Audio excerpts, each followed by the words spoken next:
Bolumafɛn sen filaw ka taa se a sen sabaw ma ni o bɛ tali kɛ moto ani katakataniw n'a ɲɔgɔnna wɛrɛw la olu bolili k'a sɔrɔ bugunatigɛ sɛbɛn foyi tɛ o la ni a bɛ wele ko plaque d'immatriculation kɔlɔlɔba de bɛ o la jamanadenw kan ani forobakana kan o de la minisiri min bɛ an ka jamana siraba taa ka seginkow ani minɛnkow bɛɛ lajɛlen kunna madame Danbele Maduna Sisɔgɔ a ko k'a bɛ wele bila moto sen filatigiw sen sabatigiw ani katakatanitigiw ma aw minnu bɛ n'i k'a dɔn k'a fɔ aw ka bolomafɛn ninnu ma bugunatigɛ ni a bɛ wele ko numéro d'immatriculation o ma sigi a kan aw ka fɛɛrɛ kɛ ni nka aw ka sɛbɛnkow bila sen ka joona yaasa ka se k'aw ka bolomafɛnw ka olu bugunatigɛ kɛ o baara ninnu bɛna daminɛ ntɛnɛndon juin kalo tile 15 san 2026 yaasa o baaraw ka sira sɔrɔ minisiriso a ka cakɛda ɲɛmɔgɔyasoba min bɛ ni o ɲɛsinen bɛ siraba taa ka segin kow ma ni a bɛ wele ko direction générale des transports ale ni a bolofara minnu bɛ marabolow ni a ko k'a dan bɛ aw ka faamuyaliko ɲuman a n'aw ka faso kanu na.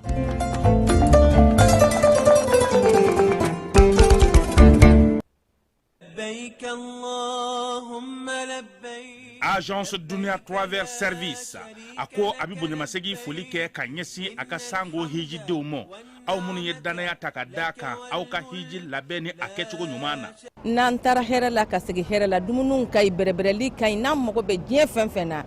u b'a bɛɛ lajɛlen k'an ɲɛ donc an b'u fo k'u barikada. Directeur min tun b'a nɔfɛ n'o ye Amadu Mayiga ye a jɔra a jɔyɔrɔ la ɲɛmɔgɔya ko fɛn fɛn a jɔra a jɔyɔrɔ la ka nisɔndiya mɔgɔw la ka mɔgɔw bɛrɛbɛrɛ ka kotɔ mɔgɔw t'a la mɔgɔw tɛ min dɔn k'a ɲɛ yira mɔgɔw la an y'o baara de sɔrɔ duniya la. Kumu kelen kɔnɔ a ko ka aw bɛɛ lajɛlen ladɔnniya silamɛ minnu bɛ Mali kɔnɔ ani minnu sigiyɔrɔ bɛnnen don diɲɛ jamana wɛrɛw ma k'a fɔ san wɛrɛ o hiji ni o umura o baaraw labɛnw daminɛna ka ban o tumana aw minnu b'a fɛ ka hiji kɛ damu lakana ni basigi kɔnɔ Agence Dunuya a kɛmɛ ko fɛɛrɛ bɛɛ lajɛlen tigɛ ka hiji kɛcogo ɲuman kalanw bɛɛ lajɛlen labɛn ka bila aw ɲɛ min ye k'a dɔn siyɔrɔ ni damu ye ka surunya aw ka bato kɛ yɔrɔw la dumuni lakika sanuma o bɛ tobi ka bila aw ka bolo ka se ka n'a ka waati bɛɛ lajɛlen la dɔgɔtɔrɔ jolenw olu bɛ aw nɔfɛ hiji kɛ yɔrɔ ani bato kɛ yɔrɔ wɛrɛw bɛɛ lajɛlen la yɔrɔ bɛɛ ani waati bɛɛ baw bolo kuma dɔ o ka wusa ne de sen ka di ye. Agence Dunia Travel Service jɛɲɔgɔn kelen min bɛ aw ka hiji ni aw ka humura kɛ k'a ɲɛ ale de do o fana ni aw bɛɛ kunnafoni wɛrɛ ɲini a ye weleli kɛ 66 71 37 24 70 64 99 71 ni aw bɛɛ u ka yɔrɔ ɲini u filɛ ni hippodrome yɛrɛ la immeuble station Soma Yafula Kulukɔrɔ sira da la o fana min y'i k'a dɔn Agence Dunia Travel Service ye k'u bɛ dugawu kɛ hiji ni umura kɛcogo ɲuman a n'a musakaw ala k'a nɔgɔya silamɛ bɛɛ lajɛlen ye.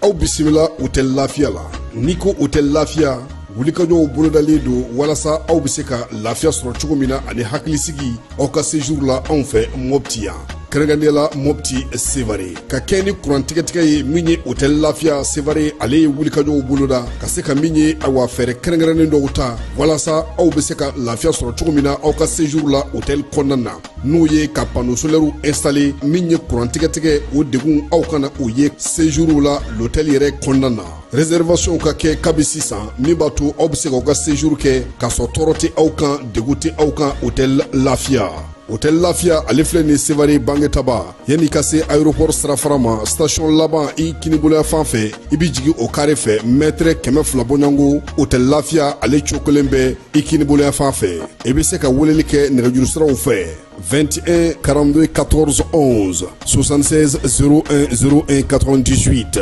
66 78 72 04 Hôtel Lafiya référence do.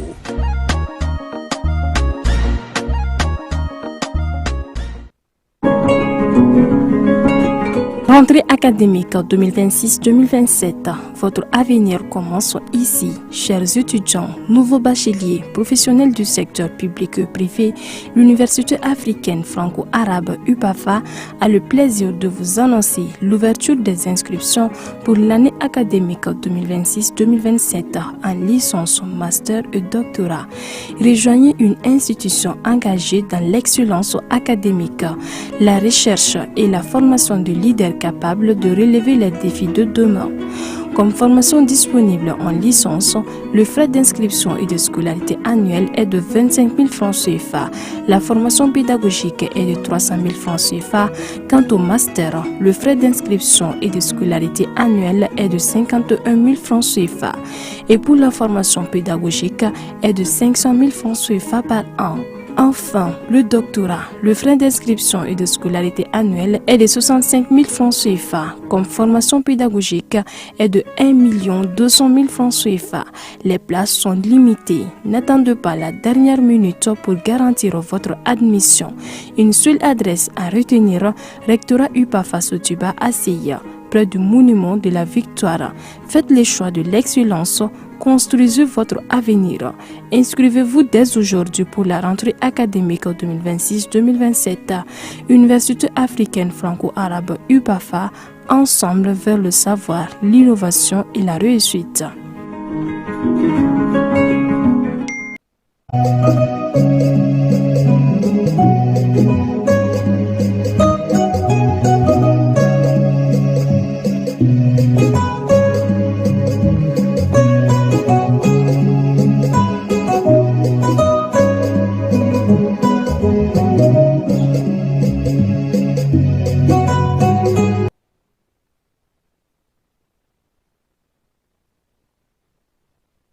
Samba flani mugan ani wɔɔrɔ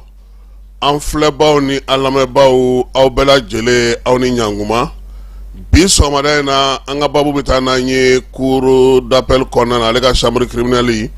kunun ko min ye jamana yɛrɛ sariya labatɔbaw n'o o ye procureur ye ale ye laɲini kɛ ko ka min ye Kasum Goyita n'a tɔ ko ka san 20 kaso ko ka o d'u ma san 20 kaso datugulen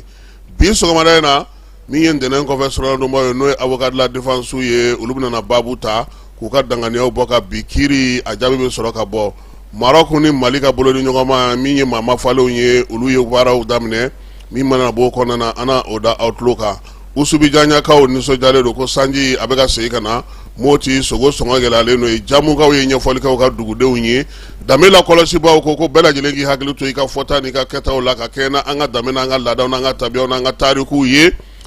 o yaasa min ye u ka se ka fɛn ninnu fɔ ka ɲɛ u ka ɲininkaliw kɛ n'o tɛ ko sariya ale bɛ boli bɛɛ kan farikolo ɲɛnajɛ ta na sira fɛ min ye Mali Fédération Malienne de Football Niger ta ani Burkina ta olu ni kafu maaw ye ɲɔgɔn ye Coupe du Monde kɛnɛ kan New York kaw fɛ yen u y'a yirula sa k'a fɔ k'olu b'a fɛ min ye san 2032 Coupe d'Afrique jamana 3 in olu ka se ka a labɛn baaraw